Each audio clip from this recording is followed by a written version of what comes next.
Muito bem, amados irmãos, aqui estamos nós para mais uma noite de estudo bíblico. É sempre bom separarmos esse tempo nessa sexta-feira para podermos crescer na graça e no conhecimento de Jesus.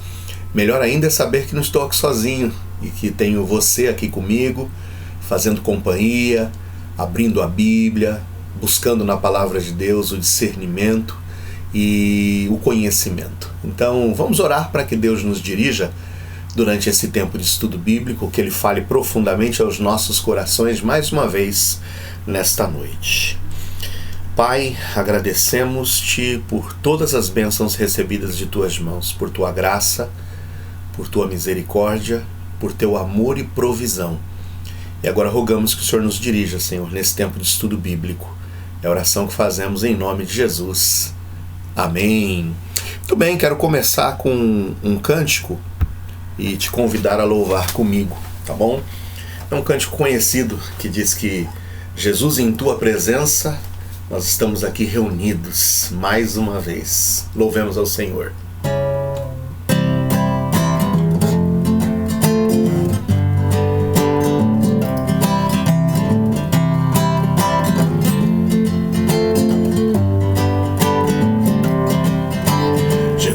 Em tua presença reunimos-nos aqui, contemplamos tua face e rendemos-nos a ti, pois um dia tua morte trouxe vida a todos nós e nos deu completo acesso ao coração do Pai. Mais uma vez, Jesus, em tua presença reunimos-nos aqui, contemplamos tua face e rendemos-nos a ti, pois um dia tua morte trouxe vida a todos nós e nos deu completo acesso ao coração do Pai. O véu que separava já não separa mais. A luz que outrora apagada agora brilha e cada dia brilha mais. Só pra te adorar e fazer teu nome grande e te dar o louvor que é devido. Estamos nós aqui, Jesus, em tua presença reunimos-nos a ti, contemplamos tua face e rendemos-nos a ti, pois um dia tua morte trouxe vida a todos nós e nos deu completo acesso ao coração do Pai. O véu que separava já não separa mais. A luz que outrora apagada agora brilha e cada dia brilha mais. Só pra te adorar e fazer seu nome grande e te dar o louvor que é devido. Estamos nós aqui, estamos nós aqui, estamos nós aqui.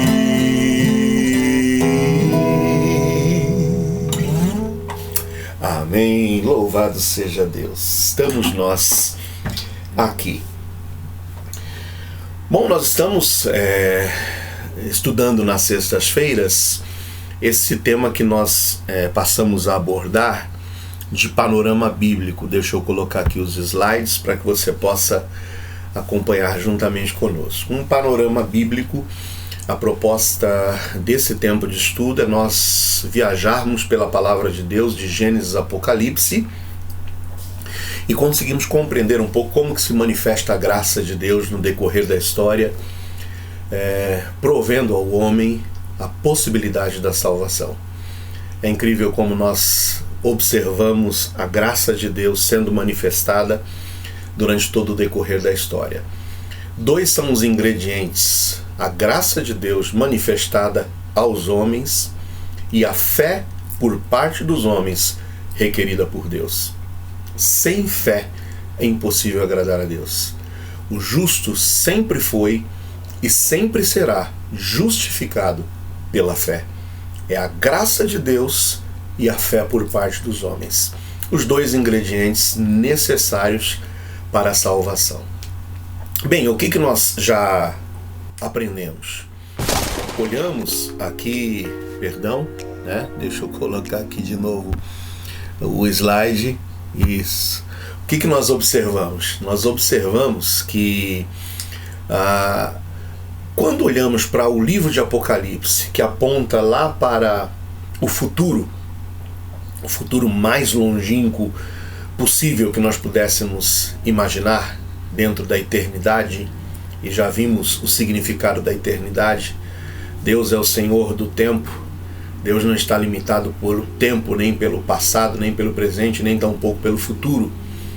Essas dimensões de tempo são necessárias para que nós possamos nos situar, para que a história humana possa ser identificada e narrada. Então Deus, que é o dono do tempo e que está presente em toda a história, porque Deus sempre existiu, de eternidade a eternidade, Ele sempre é Deus, mas quando olhamos para o futuro mais longínquo possível, onde a história do homem é apresentada, nós nos deparamos com o destino final do ser humano, o destino final da humanidade.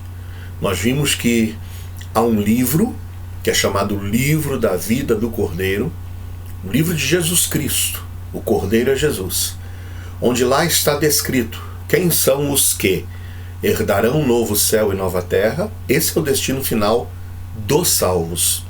Esse é o destino final daqueles que, no decorrer de toda a história, exerceram a fé no plano de Deus. Receberam essa graça de Deus por intermédio da fé. E aqueles que rejeitaram o plano de Deus no decorrer de toda a história terão como o futuro e a eternidade a separação de Deus. Então é o lago de fogo e enxofre. São dois destinos. Ou gozaremos da presença de Deus por toda a eternidade em novo céu e nova terra, ou nós estaremos ausentes de Deus por toda a eternidade em tormentos no lago de fogo e enxofre. Muito bem, o que determina estarmos lá ou acolá é o fato de nós termos o nosso nome escrito no livro da vida do Cordeiro. E como é que faz para ter o nome escrito no livro da vida do Cordeiro? É fé. É fé no plano de Deus que se manifestou durante o decorrer da história. Porque desde o princípio, desde a fundação do mundo, desde quando Deus lançava os alicerces dessa terra para aqui colocar o ser humano, Ele já havia estipulado como seria o seu plano redentor, o seu plano de salvação, e que esse plano culminaria na morte do seu Filho Jesus. É por isso que esse Cordeiro, esse Filho perfeito de Deus, o Deus encarnado, o Emanuel, o Deus conosco, já desde os princípios, desde os primórdios, desde quando reunida a Trindade estava planejando e projetando a vida nessa terra, já havia sido estipulado que o Cordeiro seria morto. Então, esse é o plano de Deus. Lança os fundamentos da terra e Jesus Cristo já sabia que haveria de vir a esse mundo para ser o nosso substituto, para prover-nos da salvação de Deus, da manifestação maior da graça de Deus em nossas vidas, através da salvação outorgada por seu Filho Jesus. Então, é exatamente essa trajetória, desde a fundação do mundo até o destino final dos salvos e dos perdidos, que nós então observaremos nessas sextas-feiras. Começamos então desde o início. E na semana passada nós falamos para vocês que Deus se revelou ao homem através da criação. Já desde o momento em que o Senhor criou os céus e a terra, já havia a manifestação da graça de Deus e a revelação de Deus aos homens. Lembra? Primeiro dia, Deus fez o quê? Separação de luz e trevas. Inclusive pregamos sobre isso no domingo passado, não é? Jesus se apresentando como a luz do mundo. Primeiro ato criativo de Deus, separar luz de trevas. Vimos o segundo ato criativo, separando águas de águas, acumulando essas águas embaixo do firmamento e dando o nome ao céu. Esse firmamento, esse ajuntamento de águas acima. É o ciclo da água que nós muito bem conhecemos, se não fugirmos das aulas de ciências lá durante o nosso ciclo fundamental, não é mesmo?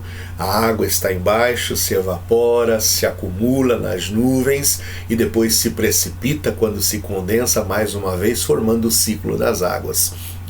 Deus fez essa separação, ajuntou as águas na parte de baixo formando os mares e deixou essa expansão livre que se chamou céu.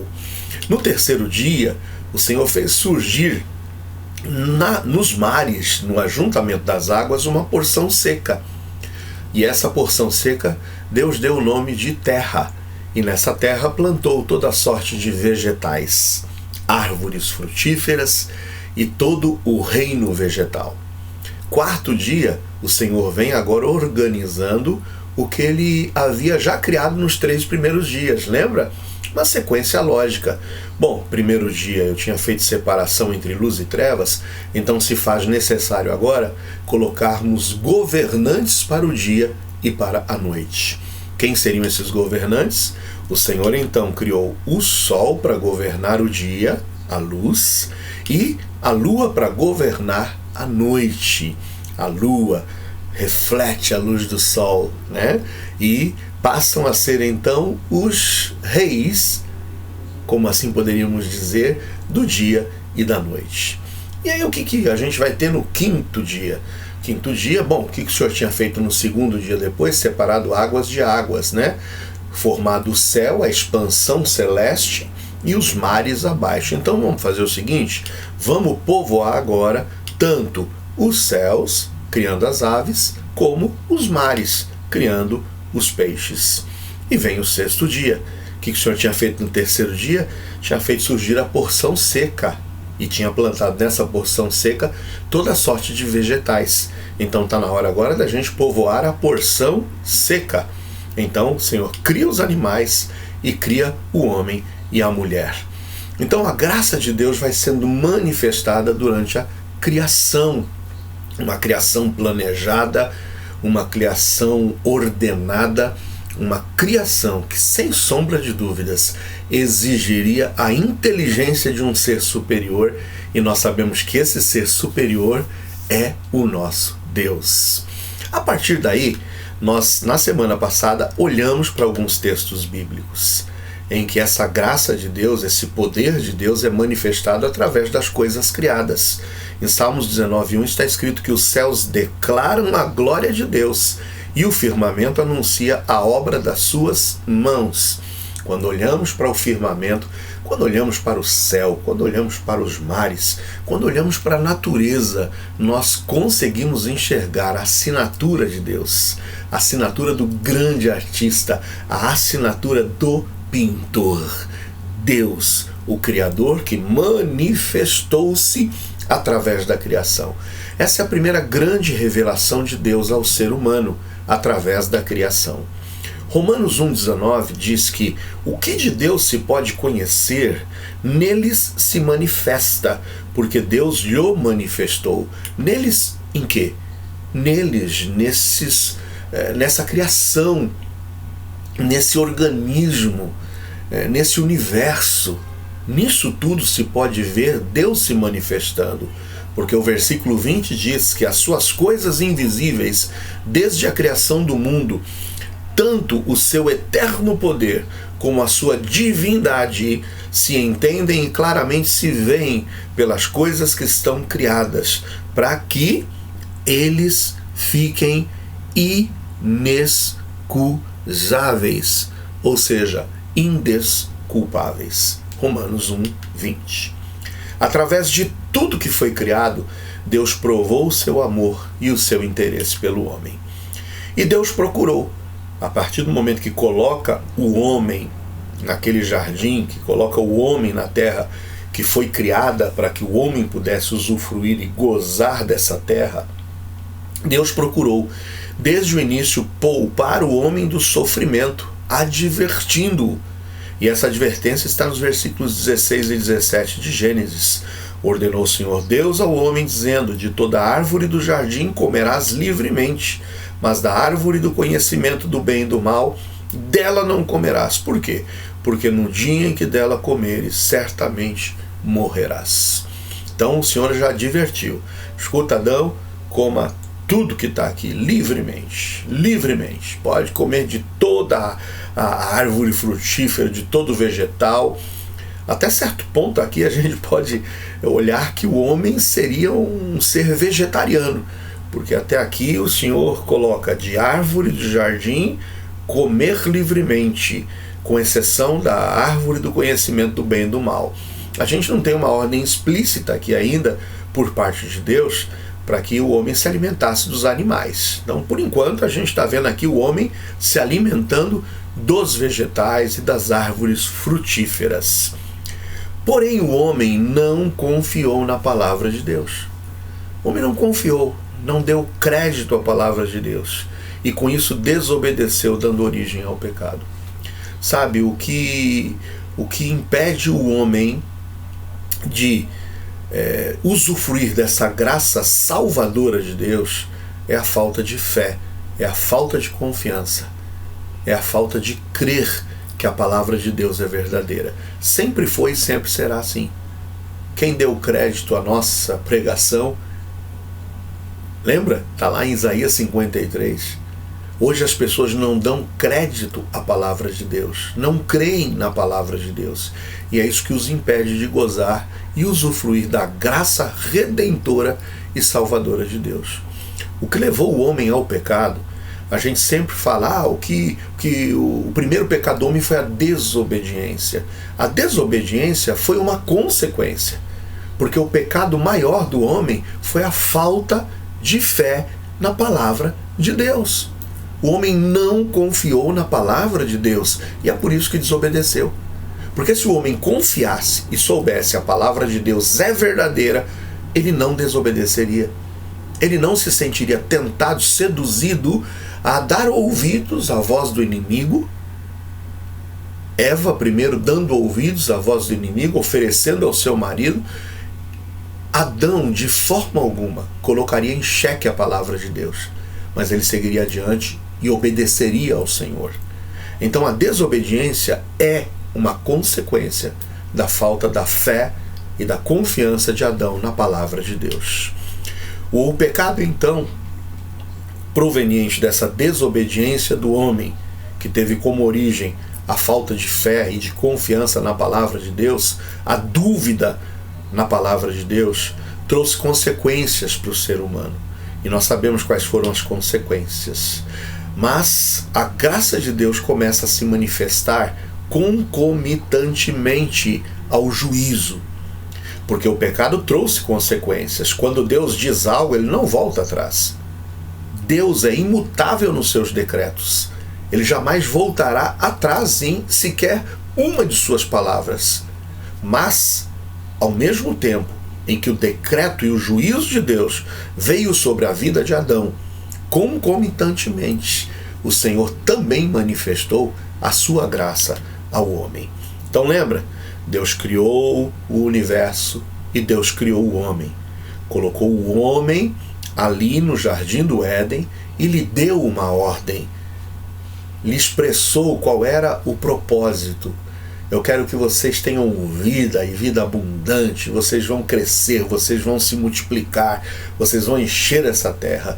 No entanto, eu tenho uma ressalva somente, Adão. Por favor, não coma do fruto da árvore do conhecimento do bem e do mal, porque no dia em que dela comeres, certamente morrerás. Então Deus deixou a Adão uma ordem, deixou a sua palavra. No entanto, nós sabemos que Adão olhou para aquela ordem de Deus e não deu crédito a essa palavra. Desobedeceu. Foi tentado. O pecado entrou no mundo a partir do momento em que Adão, não dando crédito à palavra de Deus, desobedeceu. A partir daí começa a trajetória do pecado. Porque em Romanos 5,12 diz que como por um homem entrou o pecado no mundo e pelo pecado a morte, assim também a morte passou a todos os homens, por isso que todos pecaram. Já disse para vocês na sexta-feira passada, a grande prova de que todos nós somos pecadores é que o salário do pecado é a morte. Portanto, todos nós morremos. Ninguém é livre da consequência do pecado, porque a morte passou a todos os homens, e se todos nós morremos, isso é a prova cabal de que somos pecadores. Todos os dias temos notícias de pessoas morrendo. Nós mesmos já perdemos entes queridos nossos pela morte, por essa separação, por essa cessação da vida, do respirar, do bater do coração, da atividade cerebral. Nós observamos que a morte vem todos os dias e ceifa a vida de pessoas, não importa a idade, não importa a classe social. Eu estava aqui observando, a comoção que se teve aí com a morte do ator Tarcísio Meira, não é isso mesmo? Agora, a grande prova de que a morte ceifa a vida de todos, não importa, porque no mesmo dia em que Tarcísio Meira, que tinha condições financeiras, condições econômicas, que tinha uma fazenda para que pudesse estar isolado, em quarentena, que tinha ali um belo de uma assistência médica, podendo ter acesso a um dos melhores hospitais do Brasil, o Albert Einstein. Apesar de tudo isso, Tarcísio Meira se foi, porque a morte vem para todos. Vem para ricos, vem para pobres, vem para empregadores, vem para empregados, vem para políticos, vem para eleitores, vem para todas as raças, vem para todos os sexos, vem para toda sorte de idade. A morte é a realidade, porque a morte é a consequência do pecado. Assim também a morte passou a todos os homens, por isso que todos pecaram. Todos, sem exceção. Você, eu, todos nós pecamos. E esse seria o castigo. O homem estaria fadado ao quê? A morrer e a estar separado de Deus para todo sempre. Mas é aí que a gente vê a graça de Deus sendo manifestada aos homens. Em uma primeira profecia, lá em Gênesis 3,15, Deus profere um juízo à serpente, dizendo: olha, eu porei inimizade entre ti, serpente, e a mulher a quem você enganou, e entre a tua semente, serpente, e a sua semente, a semente da mulher. Esta, a semente da mulher, te ferirá a cabeça, e tu, serpente, lhe ferirás o calcanhar. Então, há aqui uma profecia dizendo que da semente da mulher, um descendente da mulher, um descendente de Eva, seria aquele que esmagaria a cabeça da serpente, e nós sabemos que a serpente é a manifestação do inimigo de nossas almas, de Satanás, do diabo. Mais para frente no nosso estudo nós vamos entender como é que surgiu na história o diabo, Satanás. Mas tudo a seu tempo, tá bom? Agora nós estamos dando um aspecto geral de como que a graça de Deus se manifesta, mas quando formos entrando em detalhes em cada um desses tempos e épocas de manifestação da graça de Deus, veremos também, compreenderemos, entenderemos um pouco como é que surge na história, aí no Jardim do Éden, o tentador, tá bom? Então nós observamos aqui essa primeira profecia que tratava do advento de Jesus, o perfeito Filho de Deus. Continuando, nós vimos então que Deus proveu a Adão e Eva roupas de pele de animal. Note que o homem, quando nota que os seus olhos se abrem e cai a ficha para ele de que ele realmente tinha desobedecido a Deus, aí nós observamos que ele tenta encobrir a sua vergonha com folhas de figueira. Mas vai lá Deus e mata um animal inocente para que pudesse prover a Adão e Eva a cobertura do seu pecado. Mais do que a troca de uma roupa de folhas por uma roupa de pele de animal, nós temos aqui um simbolismo tremendo e a implantação de uma das formas que o homem teria agora para se reaproximar de Deus, que seria através do sacrifício animal, através do derramar do sangue de um animal, para que pudesse então, através dessa substituição, um animal inocente dando a própria vida, pelo derramar do sangue desse animal, pudesse apontar para um pedido de perdão a Deus. Note que nesse primeiro sacrifício nós vamos ver Deus de uma forma pedagógica já ensinando o homem o princípio da substituição. Esse princípio é um dos princípios da salvação que ele nos outorga. Porque lá na frente nós vamos ver que Jesus Cristo se torna o nosso substituto. É Ele quem derrama o seu próprio sangue para que pudesse nos trazer o perdão. Então o princípio da substituição, esse princípio da propiciação, ou seja, de um sacrifício ser propício para a salvação de alguém, já foi implantado aqui no Jardim do Éden. Quando Deus toma um animal e o sacrifica, derrama o seu sangue para que pudesse trazer a cobertura da vergonha de Adão e de Eva. Esse princípio foi lançado já aqui no Jardim do Éden. Perceba então que juntamente com a trajetória do pecado, nós já temos a trajetória da redenção. Trajetória da redenção que nessa seta vermelha aqui do nosso gráfico já começa desde quando o Senhor criou esse mundo, lançava os fundamentos da terra. Já o princípio dessa trajetória da redenção havia sido estipulado e culminaria com a morte de Jesus Cristo, a morte do Cordeiro, do perfeito Filho de Deus. Continuando, vimos então em Gênesis 3:21 estabelecido esse sacrifício desse animal. Fez o Senhor Deus a Adão e a sua mulher túnicas de peles e os vestiu. A trajetória da redenção, concomitante com a trajetória do pecado, continua.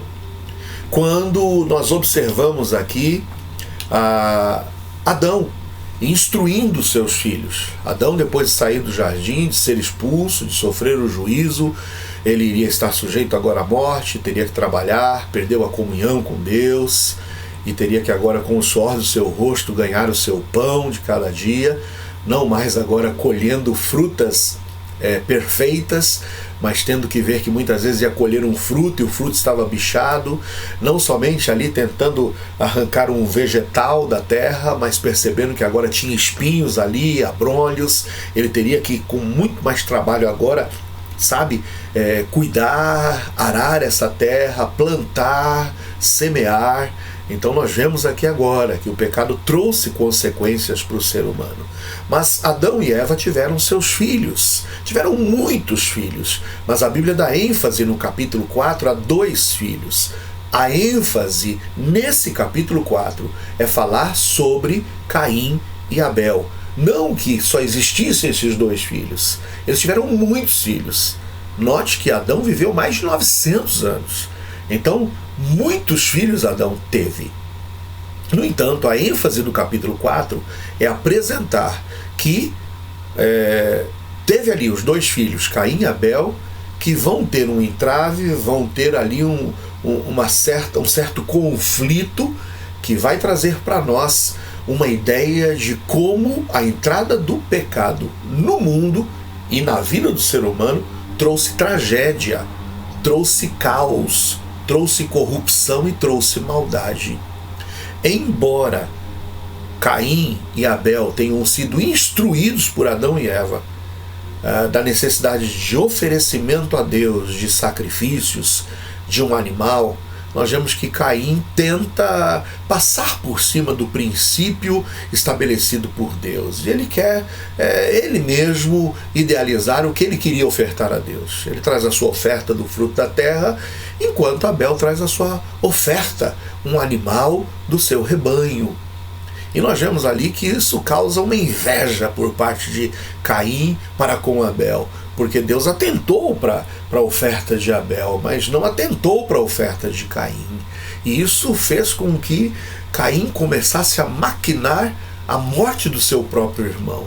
E vamos ver a dissimulação de Caim, porque não somente ele intenta, ele planeja, ele projeta a morte do seu irmão, movido por inveja, movido pela malignidade plantada no seu coração através do pecado, e ele tira a vida do seu irmão, mas ainda mente, porque quando confrontado por Deus, ele mente. Onde está teu irmão? Ele ainda é mal educado, é bocudo. O que eu tenho a ver com meu irmão? Sou eu o guardador do meu irmão, Deus? Deve estar por aí. Ele já tinha matado o irmão, mas com dissimulação ainda queria tentar enganar a Deus.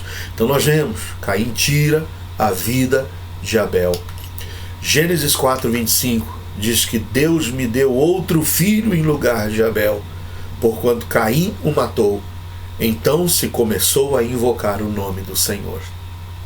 Nós vemos o juízo de Deus sobre a vida de Caim, expulsando-o também, fazendo com que ele vivesse uma vida errante em outra terra, mas ao mesmo tempo Deus manifesta graça e misericórdia, dizendo: eu não quero que ninguém tire a vida de Caim por vingança.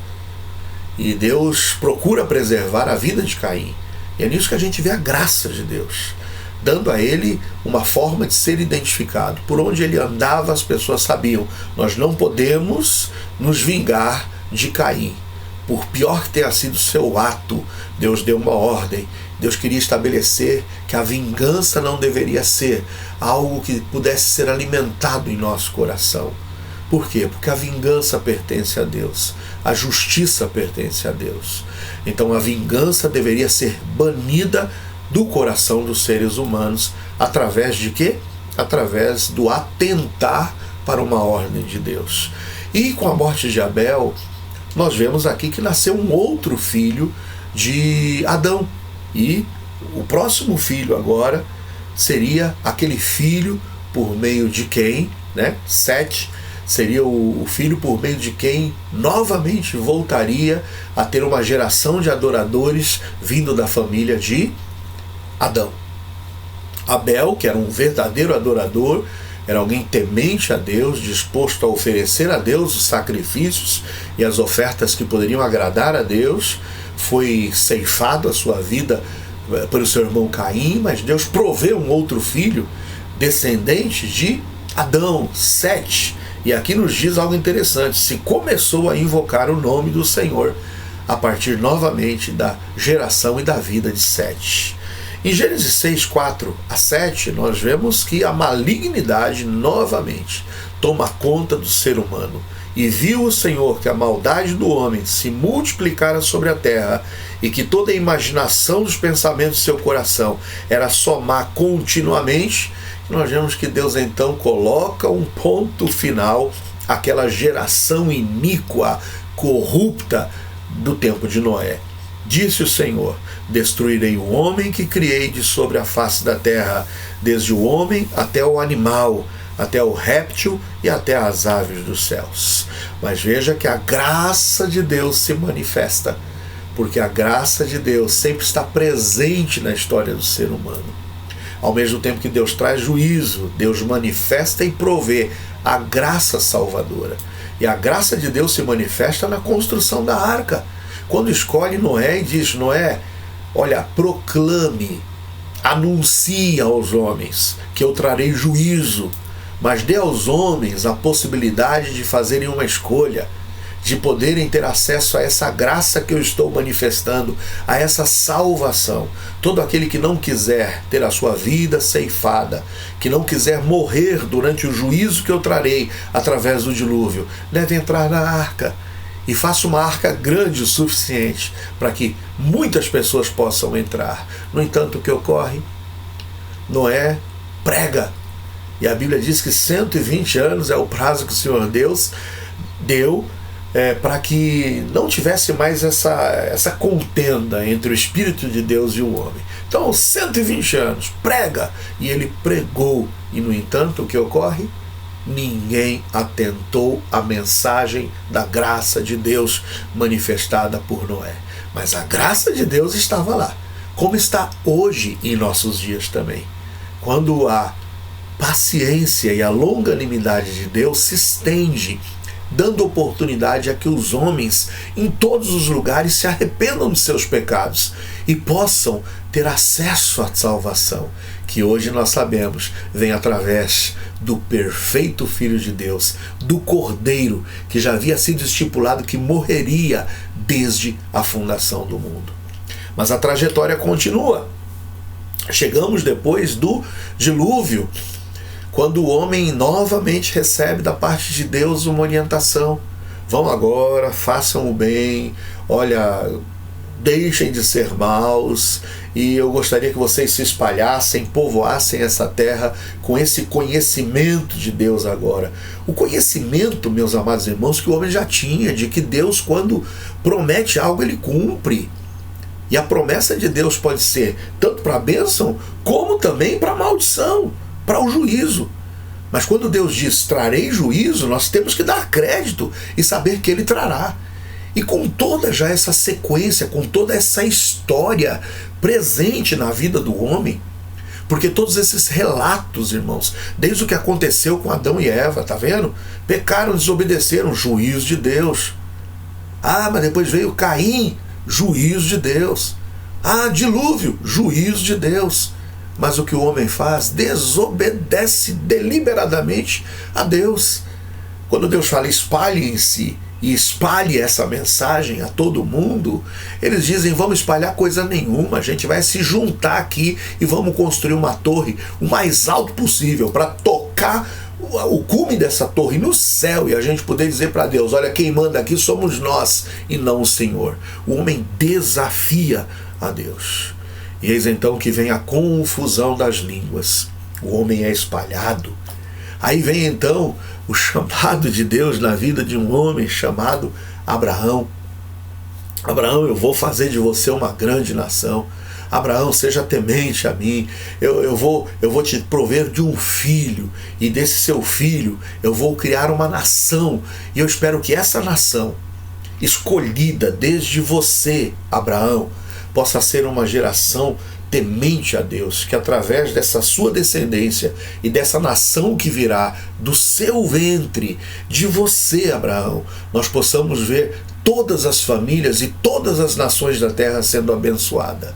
Então Deus tinha um propósito de que através da nação de Israel, a nação de Israel pudesse trazer bênção para todo mundo. Vem a promessa a Abraão, mas que fez Abraão? Abraão teve lá o seu filho Isaac, de Isaac veio Jacó, de Jacó veio José, e foi seguindo esses patriarcas. No entanto, eles um dia resolveram, desistir das promessas de Deus de formar um povo e resolveram ir para as regalias, né, e toda aquela riqueza e vida boa no Egito.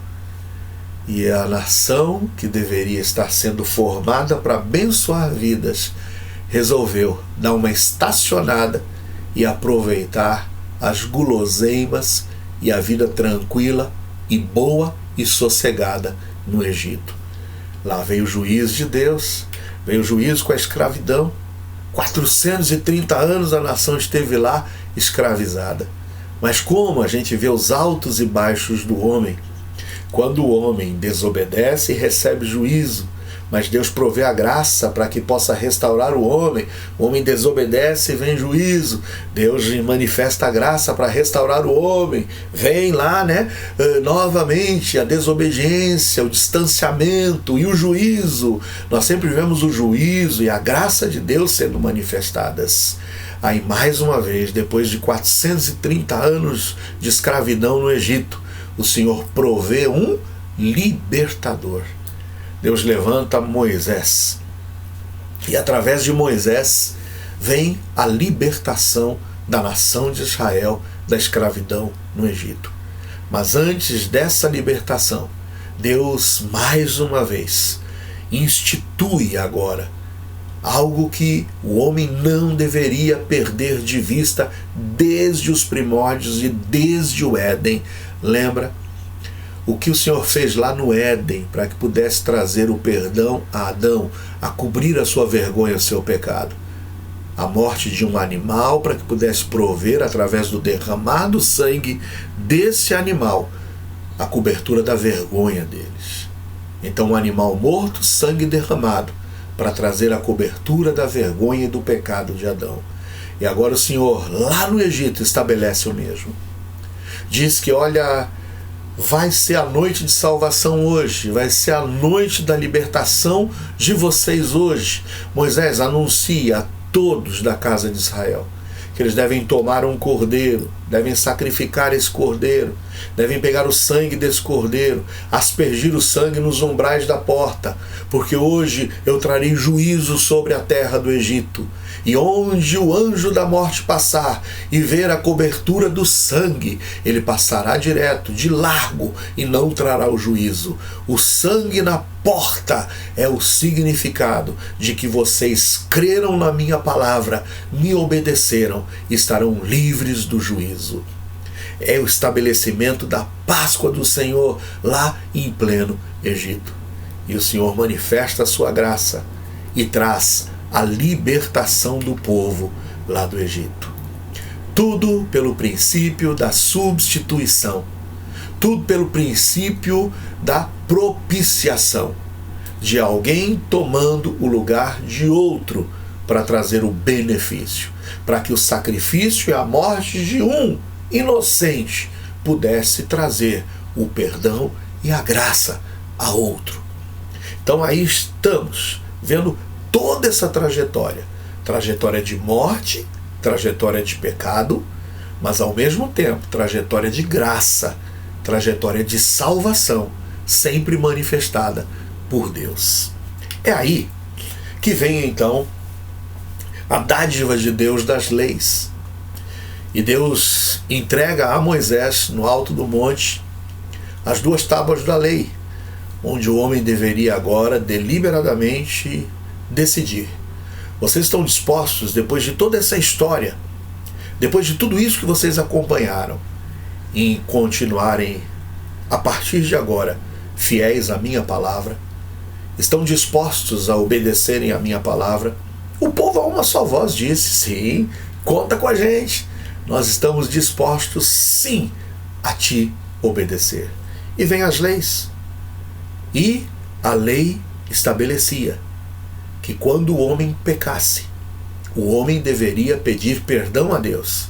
Mas esse perdão deveria ser acompanhado do sacrifício de um cordeiro, do sacrifício de um animal, do derramar do sangue, da apresentação desse sangue diante do sacerdote, o pedido de perdão e a imputação do perdão a estes homens, em virtude do sangue derramado através da oferta de um animal. Então nós vemos na lei sendo reiterado esse princípio, presente desde o Éden, o princípio da substituição. É o derramar do sangue de um inocente em favor do perdão do pecado de outro.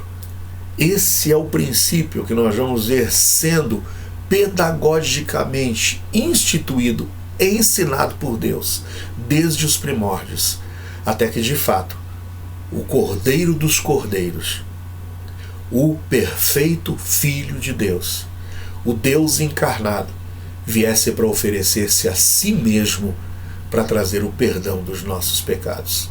Note que o Senhor, de uma forma pedagógica, está ensinando o homem acerca do princípio da substituição, da propiciação. Em Hebreus 9:22 está escrito: quase todas as coisas segundo a lei se purificam com sangue, porque sem derramamento de sangue não há o quê? Remissão de pecados. Sem derramamento de sangue não há remissão de pecados. A graça de Deus se estendeu durante todo o Antigo Testamento, apontando para o sacrifício de Jesus. Nós vimos um resumo da história do Antigo Testamento com os principais eventos, onde a graça de Deus esteve sempre presente, apontando para o sacrifício de Jesus que viria no futuro. E veja em Hebreus 9:11, que diz que, vindo Cristo, o sumo sacerdote dos bens futuros, por um maior e mais perfeito tabernáculo, não feito por mãos, isto é, não desta criação, nem por sangue de bodes e bezerros, mas por seu próprio sangue, entrou uma vez no santuário, havendo efetuado uma eterna redenção. Uma eterna redenção. Agora, pelo derramar do seu próprio sangue, não mais pelo derramar do sangue de bodes, de bezerros, mas pelo seu próprio sangue, ele efetuou uma o quê? Eterna redenção. O sangue de Cristo agora é o que nós precisamos para o perdão dos nossos pecados. Não adianta mais sacrificar animais, não adianta mais fazer nenhum tipo de penitência. O que nós precisamos hoje saber é que pelo sangue de Cristo derramado na cruz do Calvário, nós temos a efetivação da nossa redenção, da nossa salvação. Cristo. É por isso que João Batista, quando vê Jesus se aproximando dele, lá em João 1:29 diz: no dia seguinte, João viu a Jesus que vinha para ele e disse: eis o Cordeiro de Deus que tira o pecado do mundo. Tira o pecado do mundo. Não mais que cobre simplesmente o pecado, mas que tira o pecado do mundo. Tira no sentido de não haver mais condenação para os que estão em Cristo Jesus. Em Hebreus 11 agora nós vamos rever toda essa história que eu contei para vocês. Olha que lindo esse texto de Hebreus 11. Presta muita atenção. Como a gente vai ver toda essa história que eu lhes contei até agora sendo revista em Hebreus capítulo de número 11. Ora, a fé é o firme fundamento das coisas que se esperam e a prova das coisas que se não veem. Porque por ela os antigos alcançaram testemunho. O nosso testemunho, a nossa salvação vem pela fé. Fé, ok? Pela fé entendemos que os mundos pela palavra de Deus foram criados de maneira que aquilo que se vê não foi feito do que é aparente. Lembra? Passei para vocês aqui como o Senhor criou de uma forma ordenada todos os 6 dias criativos e como no 7º dia ele descansou. Como é que nós cremos nisso? É pela fé. Pela fé entendemos que os mundos pela palavra de Deus foram criados. Pela fé Abel ofereceu a Deus maior sacrifício do que Caim. Lembram? E isso fez com que Caim matasse Abel, pelo qual alcançou o testemunho de que era justo, dando Deus testemunho dos seus dons, e por ela depois de morto ainda fala. Pela fé Noé, divinamente avisado das coisas que ainda não se viam, temeu e para a salvação de sua família preparou a arca, pela qual condenou o mundo e foi feito herdeiro da justiça, que é segundo a fé. Pela fé a graça de Deus foi manifestada, a arca construída, a providência de Deus a todos aqueles que crescem. Pela fé ofereceu Abraão a Isaque, quando foi provado, sim, aquele que recebera as promessas ofereceu o seu unigênito, considerou que Deus era poderoso até para dentre os mortos o ressuscitar. Abraão, escolhido de Deus. para que por intermédio de Isaac pudesse trazer a formação da nação de Israel, que traria bênçãos para todo mundo. Pela fé, Moisés celebrou a Páscoa e a aspersão do sangue para que o destruidor dos primogênitos lhes não tocasse. A instituição da Páscoa, o cordeiro morto, o sangue aspergido nas portas, tudo isso pela fé nós temos acesso a essas informações. Por isso que o versículo 6 do capítulo 11 diz: sem fé é impossível agradar-lhe. Porque é necessário que aquele que se aproxima de Deus creia que Ele existe e que é galardoador dos que o buscam. Por isso que pela fé hoje nós cremos que nós temos uma história que foi escrita por Deus, onde desde o momento em que o mundo estava sendo criado, Deus já estabeleceu que o seu Filho viria para ser o nosso substituto, para ser aquele que derramaria o seu precioso e perfeito sangue por nós, para que esse sacrifício pudesse ser propício a nós. Portanto, hoje, pela fé, todos aqueles que creem nele, têm o seu nome escrito no livro da vida e terão como um futuro glorioso a herança de novo céu e nova terra. Por isso mesmo que aquele que não tem fé em Jesus, que rejeita, que não crê, será condenado. E justamente condenado, porque não exerceu a sua fé em Jesus. Efésios 2, 8 a 10 diz: porque pela graça sois salvos, por meio da fé, isso não vem de vós, é dom de Deus, não vem das obras para que ninguém se glorie, porque somos feitura sua, criados em Cristo Jesus para as boas obras, as quais Deus preparou para que andássemos nelas. E tem reservado para aquele que pela fé tem acesso à graça de Deus, novo céu e nova terra.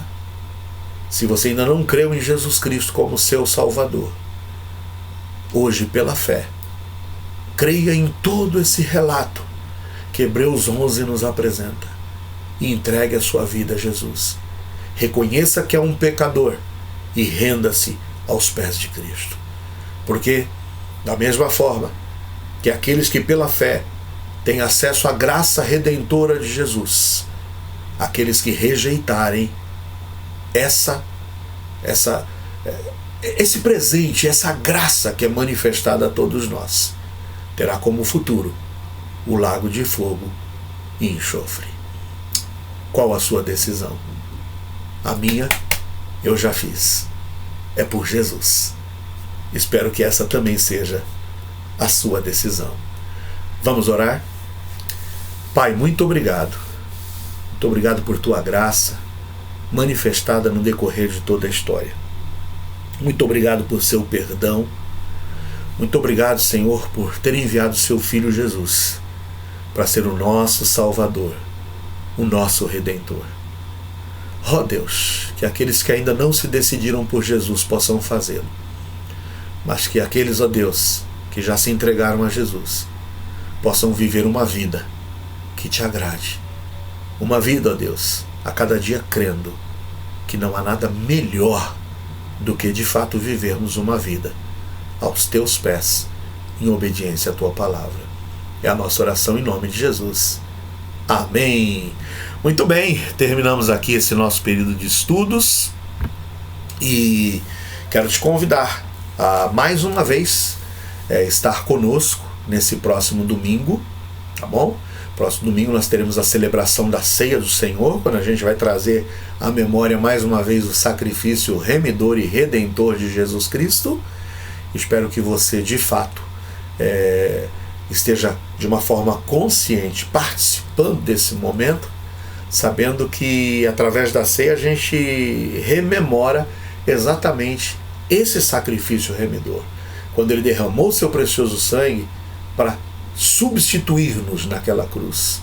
Ele tomou o nosso lugar.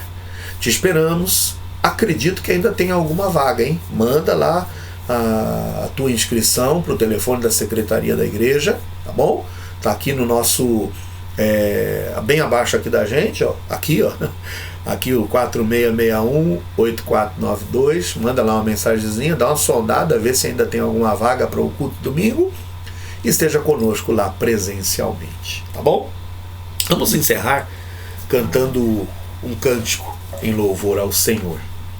E eu queria agora, nesse último tempo, lembrar que ao orarmos, a gente está aí tendo a certeza de que o Senhor nos ouve e responde de conformidade com a sua vontade. E nós então teremos uma oração final, entregando aí nas mãos de Deus todas as nossas angústias, todas as nossas preocupações e adversidades, crendo que Ele nos ouve e trará resposta da melhor forma possível.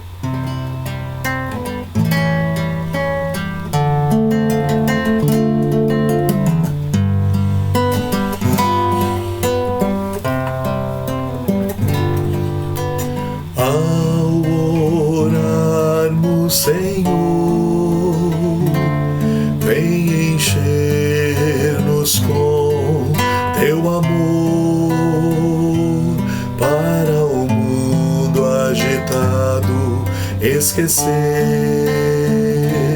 cada dia a tua vida viver. Nossas vidas vem, pois, transformar, refrigério pra alma nos traz. E agora, com outros irmãos, nos unimos a ti em oração.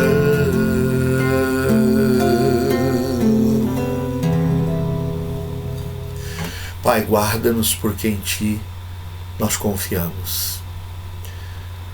Ó Deus, agora atende ao anseio e à necessidade dos nossos corações. Tu sabes o que nos angustia, Tu sabes as adversidades que temos enfrentado, mas nós queremos continuar firmes, confiando em Ti e na Tua providência. Entregamos cada irmão que esteve aqui ligado, unido com a gente nesse tempo de estudo, e pedimos, Senhor, a Tua intervenção naquilo que for da Tua vontade, trazendo paz aos nossos corações, em nome de Jesus. Amém. Porque desde a antiguidade não se ouviu, nem com os ouvidos, nem com os olhos se viu, e nem com os ouvidos se percebeu um Deus além de Ti, que trabalha para aqueles que nele esperam. Isaías 64:4. Que Deus te abençoe. Nos vemos no domingo, se Deus assim permitir. Até lá.